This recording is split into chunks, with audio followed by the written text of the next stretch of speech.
मोदी जी से कि वे इस अवसर पर आज पुनः हम सबका मार्गदर्शन करें और अपने संबोधन से हम सबको कृतार्थ करें। माननीय प्रधानमंत्री महोदय।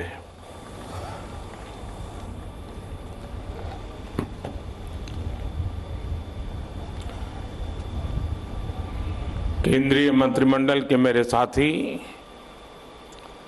अर्जुन मुंडा जी,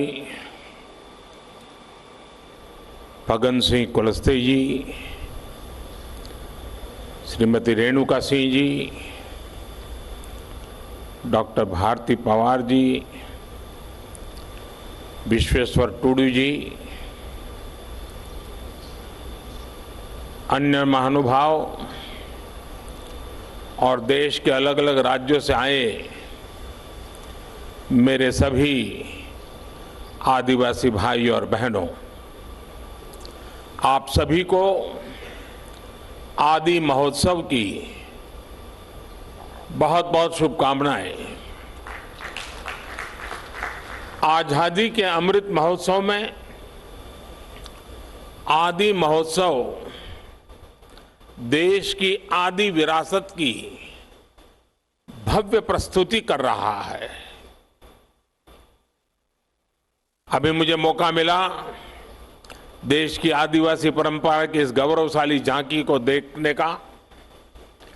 तरह तरह के रस, तरह तरह के रंग, इतनी खूबसूरत पोशाकें, इतनी गौरवमयी परंपराएं, भिन्न भिन्न कलाएं, भिन्न भिन्न कलाकृतियां, भांति भांति के स्वाद, तरह तरह का संगीत। ऐसा लग रहा है जैसे भारत की अनेकता, उसकी भव्यता कंधे से कंधा मिलाकर एक साथ खड़ी हो गई है। ये भारत के उस अनंत आकाश की तरह है जिसने उसकी विविधताएं इंद्रधनुष के रंगों की तरह उभर करके सामने आ जाती है। और इंद्रधनुष की एक और विशेषता भी है, ये अलग अलग रंग जब एक साथ मिलते हैं तो प्रकाश पुंज बनता है जो विश्व को दृष्टि भी देता है और दिशा भी देता है।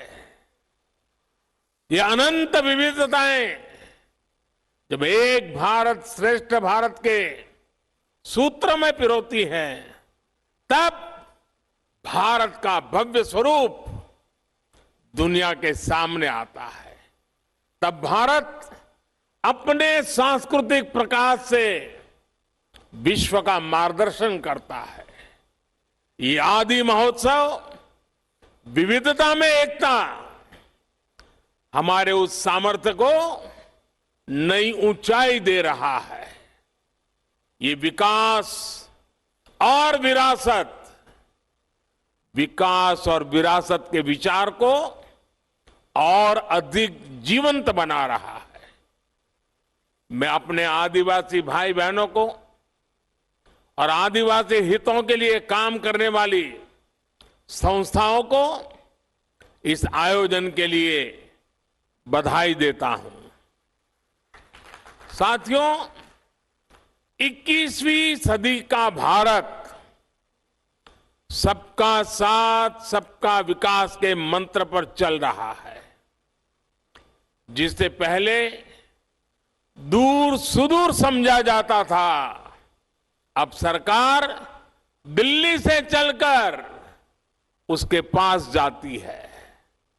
जो पहले खुद को दूर सुदूर समझता था, अब सरकार उसे मुख्य धारा में ला रही है।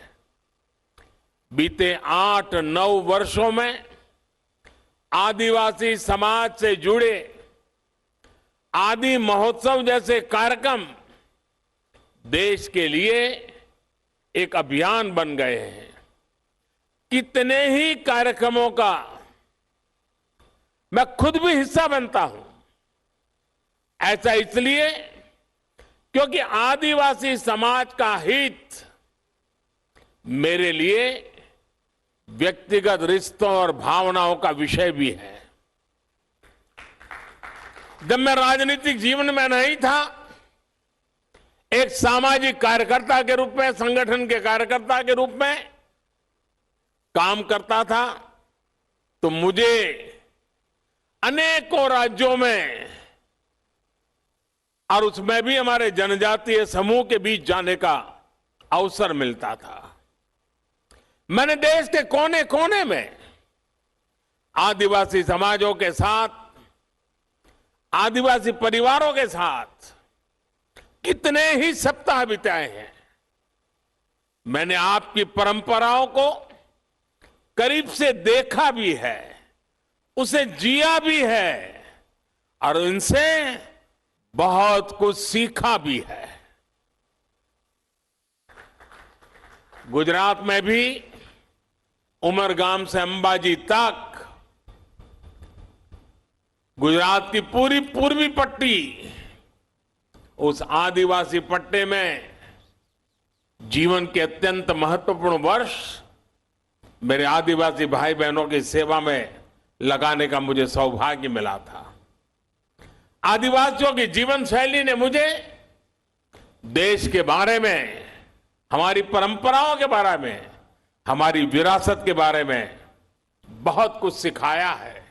इसलिए जब मैं आपके बीच आता हूं तो एक अलग ही तरह का अपनत्व मुझे फील होता है। आपके बीच अपनों से जुड़ने का एहसास होता है। साथियों, आदिवासी समाज को लेकर आज देश जिस गौरव के साथ आगे बढ़ रहा है, वैसा पहले कभी नहीं हुआ है। मैं जब विदेशी राष्ट्राध्यक्षों से मिलता हूं और उन्हें उपहार देता हूं, तो मेरी कोशिश होती है कि उसमें कुछ न कुछ तो मेरे आदिवासी भाई बहनों द्वारा बनाए गए कुछ न कुछ उपहार होने चाहिए। आज भारत पूरी दुनिया के बड़े बड़े मंचों पर जाता है तो आदिवासी परंपरा को अपनी विरासत और गौरव के रूप में प्रस्तुत करता है। आज भारत विश्व को यह बताता है कि क्लाइमेट चेंज, ग्लोबल वार्मिंग, ऐसे जो ग्लोबल चैलेंजेस है ना, अगर उसका समाधान आपको चाहिए, आइए मेरे आदिवासी परंपराओं की जीवन शैली देख लीजिए, आपको रास्ता मिल जाएगा।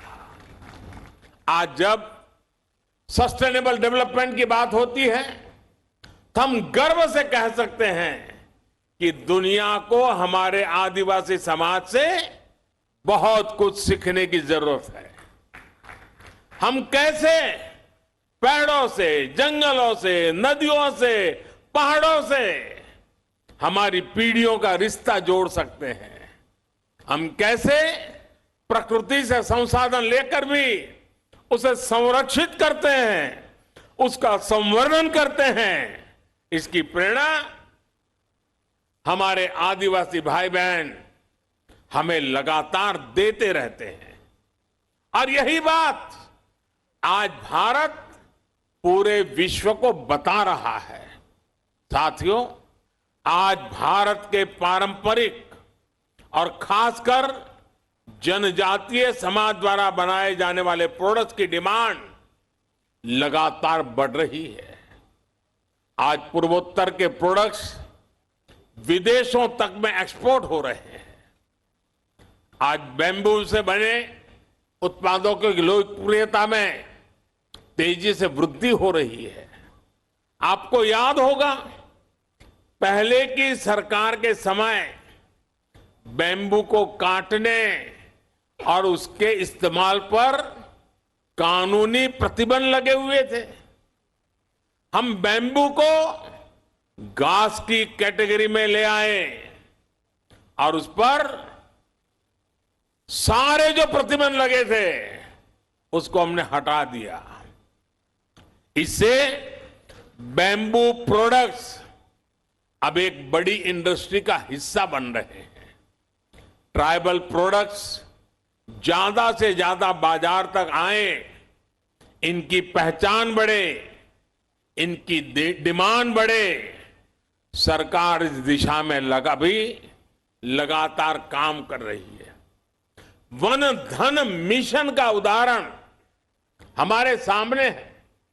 देश के अलग अलग राज्यों में 3000 से ज्यादा वन धन विकास केंद्र स्थापित किए गए हैं।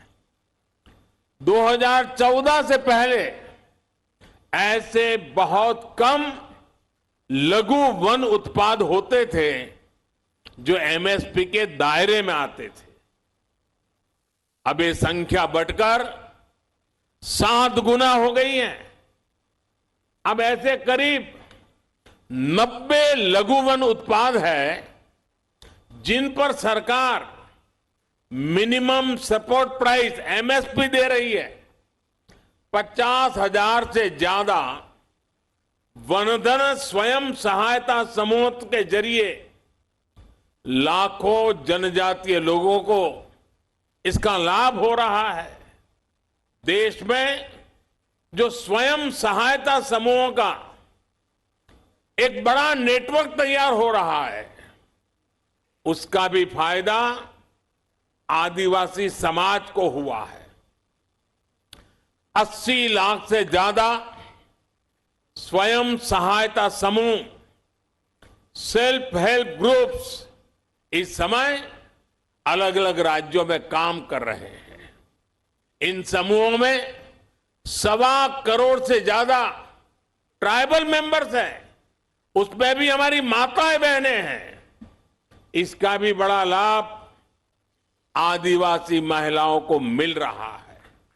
भाइयों और बहनों, आज सरकार का जोर जनजातीय आर्ट्स को प्रमोट करने, जनजातीय युवाओं के स्किल को बढ़ाने पर भी है।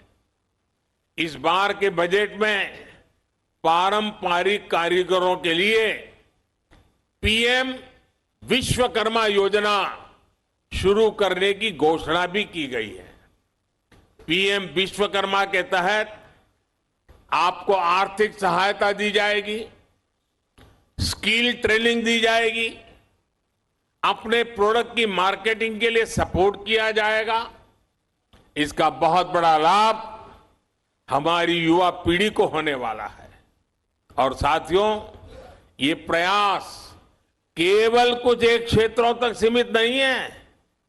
हमारे देश में सैकड़ों आदिवासी समुदाय हैं। उनकी कितनी ही परंपराएं और हुनर ऐसे हैं जिनमें असीम संभावनाएं छिपी है। इसलिए देश में नए जनजातीय शोध संस्थान भी खोले जा रहे हैं। इन प्रयासों से ट्राइबल युवाओं के लिए अपने ही क्षेत्रों में नए अवसर बन रहे हैं। साथियों, जब मैं 20 साल पहले गुजरात का मुख्यमंत्री बना था तो मैंने वहां एक बात नोट की थी। वहां आदिवासी बेल्ट में जो भी स्कूल थे, इतना बड़ा आदिवासी समुदाय था, लेकिन पिछली सरकारों को आदिवासी क्षेत्रों में साइंस स्ट्रीम की स्कूलें बनाने में प्राथमिकता नहीं थी। अब सोचिए, जब आदिवासी बच्चा साइंस ही नहीं पढ़ेगा तो डॉक्टर इंजीनियर कैसे बनता? इस चुनौती का समाधान हमने उस पूरे बेल्ट में आदिवासी क्षेत्र के स्कूलों में साइंस की पढ़ाई का इंतजाम करके किया। आदिवासी बच्चे देश के किसी भी कोने में हो, उनकी शिक्षा, उनका भविष्य, ये मेरी प्राथमिकता है। आज देश में एकलव्य मॉडल आदिवासी विद्यालयों की संख्या में 5 गुना की वृद्धि हुई है। 2004 से 2014 के बीच 10 वर्षों में केवल 90 एकलव्य आदिवासी स्कूल खुले थे, लेकिन 2014 से 2022 तक इन 8 वर्षों में 500 से ज्यादा एकलव्य स्कूल स्वीकृत हुए हैं। वर्तमान में इनमें 400 से ज्यादा स्कूलों में पढ़ाई शुरू भी हो चुकी है। 1 लाख से ज्यादा जनजातीय छात्र छात्राएं इन नए स्कूलों में पढ़ाई भी करने लगे हैं। इस साल के बजट में ऐसे स्कूलों में करीब 40,000 से भी ज्यादा शिक्षकों और कर्मचारियों को भर्ती की भी घोषणा की गई है। अनुसूचित जनजाति के युवाओं को मिलने वाली स्कॉलरशिप में भी 2 गुने से ज्यादा की बढ़ोतरी की गई है। इसका लाभ 30 लाख विद्यार्थियों को मिल रहा है। साथियों, आदिवासी युवाओं को भाषा की बाधा के कारण बहुत दिक्कत का सामना करना पड़ता था, लेकिन नई राष्ट्रीय शिक्षा नीति में मातृभाषा में पढ़ाई के विकल्प को भी खोल दिए गए हैं। अब हमारे आदिवासी बच्चे, आदिवासी युवा अपनी भाषा में पढ़ सकेंगे, आगे बढ़ सकेंगे। साथियों, देश जब आखिरी पायदान पर खड़े व्यक्ति को अपनी प्राथमिकता देता है तो प्रगति के रास्ते अपने आप खुल जाते हैं। हमारी सरकार वंचितों को वरीयता, यही मंत्र को लेकर देश विकास के लिए नए आयाम छू रहा है। सरकार जिन आकांक्षी जिला, आकांक्षी ब्लॉक को विकसित करने का अभियान चला रही है, उसमें ज्यादातर आदिवासी बाहुल्य इलाके हैं। इस साल के बजट में अनुसूचित जनजातियों के लिए दिया जाने वाला बजट भी 2014 की तुलना में 5 गुना बढ़ा दिया गया है। आदिवासी क्षेत्रों में बेहतर आधुनिक इंफ्रास्ट्रक्चर बनाया जा रहा है। आधुनिक कनेक्टिविटी बढ़ने से पर्यटन और आय के अवसर भी बढ़ रहे हैं। देश के हजारों गांव जो कभी वामपंथी उग्रवाद से प्रभावित थे, उन्हें अब 4G कनेक्टिविटी से जोड़ा जा रहा है। यानी जो युवा अलग थलग होने के कारण अलगाववाद के जाल में फंस जाते थे, वो अब इंटरनेट और इंफ्रा के जरिए मुख्य धारा से कनेक्ट हो रहे हैं। ये सबका साथ, सबका विकास, सबका विश्वास और सबका प्रयास, इसकी वो मुख्य धारा है जो दूर सुदूर देश के हर नागरिक तक पहुंच रही है। ये आदि और आधुनिकता के संगम की वो आहट है जिस पर नए भारत की बुलंद इमारत खड़ी होगी। साथियों, बीते 8-9 वर्षों में आदिवासी समाज की यात्रा इस बदलाव की साक्षी रही है कि देश कैसे समानता और समरसता को प्राथमिकता दे रहा है। आजादी के बाद 75 वर्षों में पहली बार देश का नेतृत्व एक आदिवासी के हाथ में है।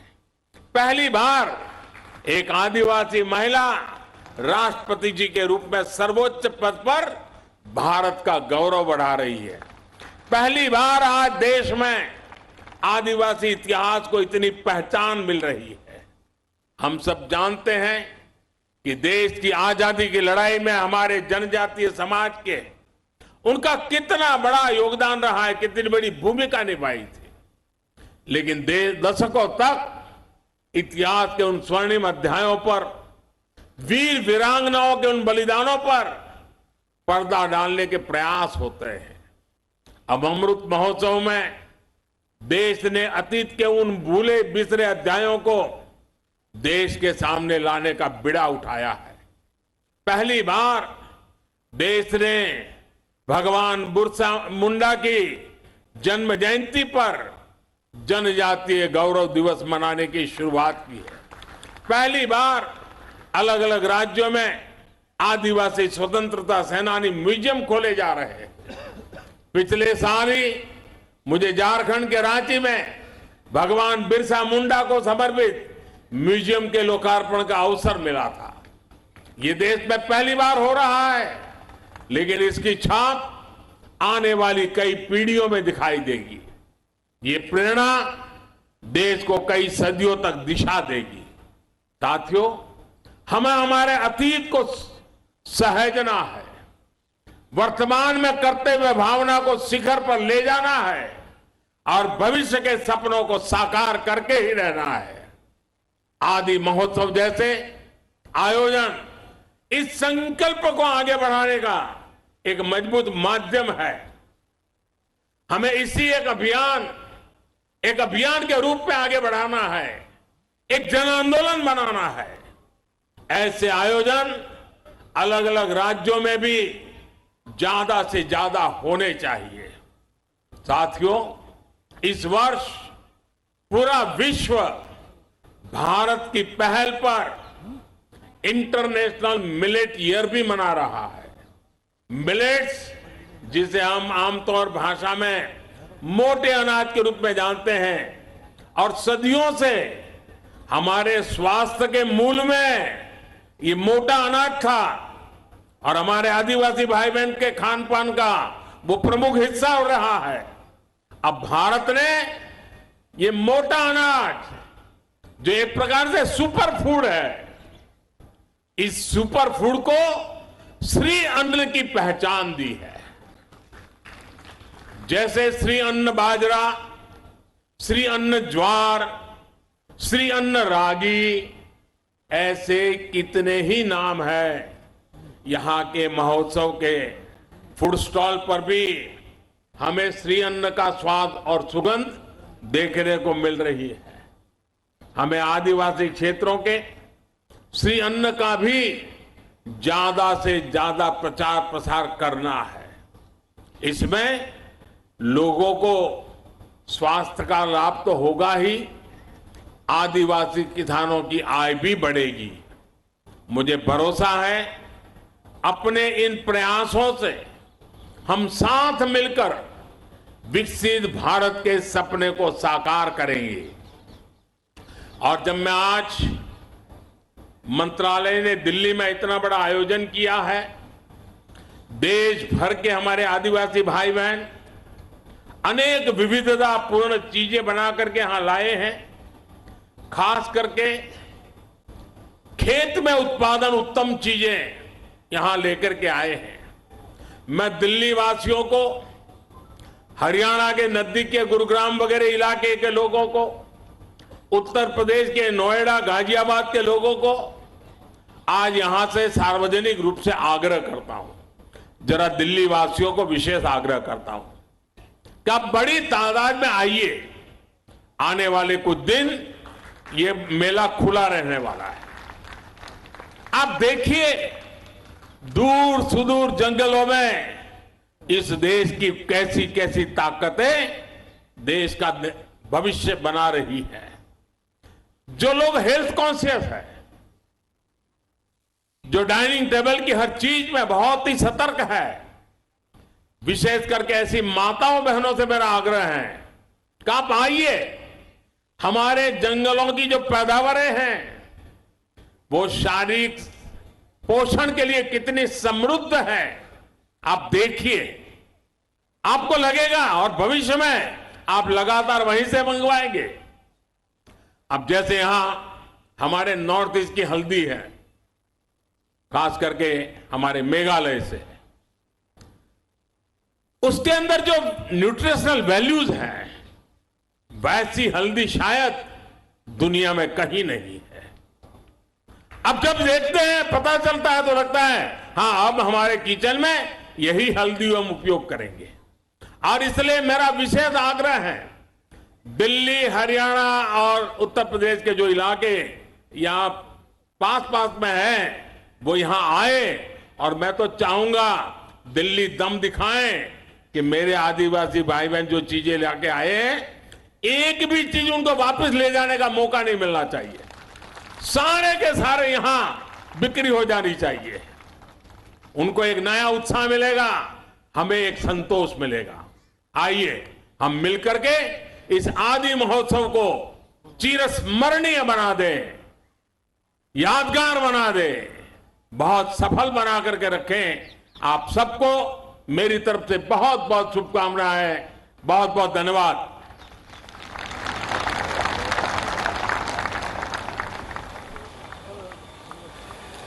देवी सज्जनों, आइए हम सब अपने अपने स्थान पर